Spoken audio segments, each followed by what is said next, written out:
Hey, what's going on, y'all? It's Ak, and I'm going to be showing you how to make paint samples in 2024. But make sure you stay until the end because I'm going to be showing you how to make actual, genuine paint sample vocals from scratch that, sound like the real deal. So make sure to stick around for that.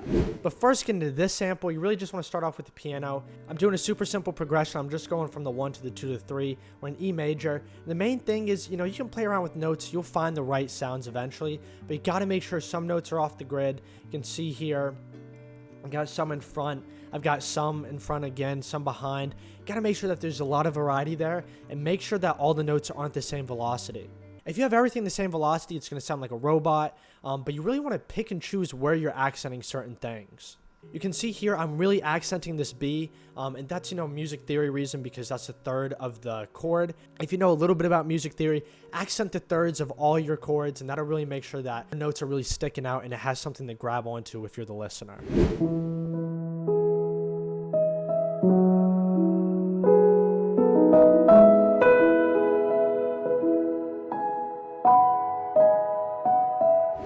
But now we can move on to the bass. I'm just using the Rickenbacker bass. Try not to just keep the bass note the same. Try not to just play one note at the start for each new chord. Try to add a few notes in between, some passing notes, just to add a little more variety, a little more rhythm.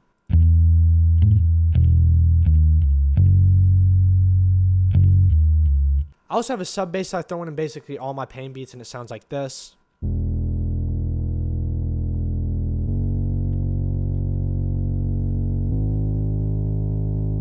But once you have all this down, you really just want to add a bunch of accents. Add some things in the background, add some random chords, random, flutes, violins, things like that, just to add a little more variety. So I did that by just copying what exactly I had and putting it on a Rhodes piano.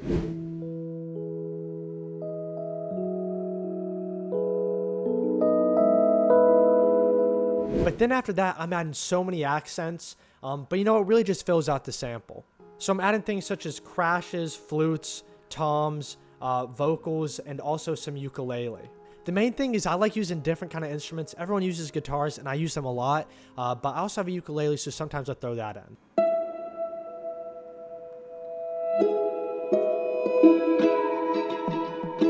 As for effects, paint stuff you really don't have to get crazy with. I really just use this reverb.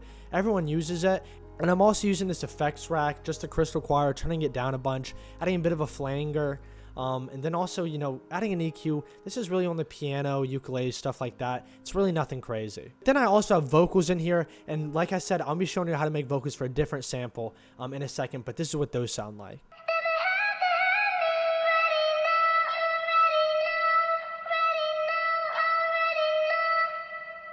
So then I'm really just going to go to a new project and then I'm going to lay it all out. So once I have all my accents in here, I really just come here and I lay it out and this is what it sounds like.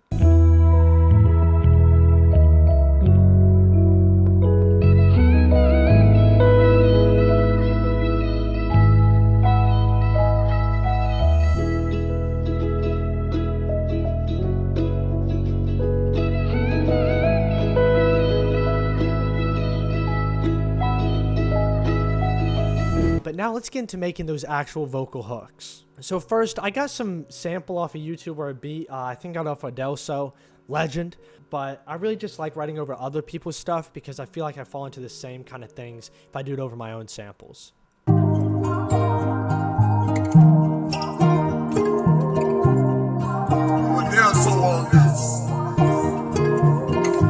So once you find something to kind of write over, make sure you just pick a topic and write about it. But I'm not a writer. I'm not a songwriter. I can't sing. So the main thing that I talked about here was insecurity. I just picked something random.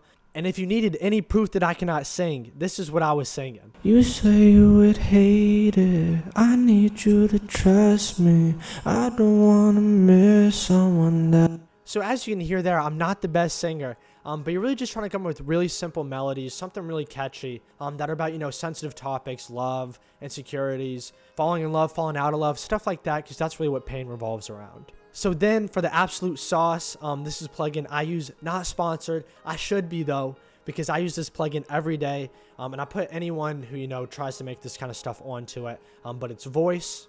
And all you do is record into it, and then it transforms your voice into, some of these voices. I mainly use Alice and Amy, but there are a bunch of other ones you can use. I really only turn my vocals into female vocals because I prefer how those sound. But it does cost money. I'll say that off the rip. But you know, I think it's worth it. But once I put that vocal in there, this is what I have.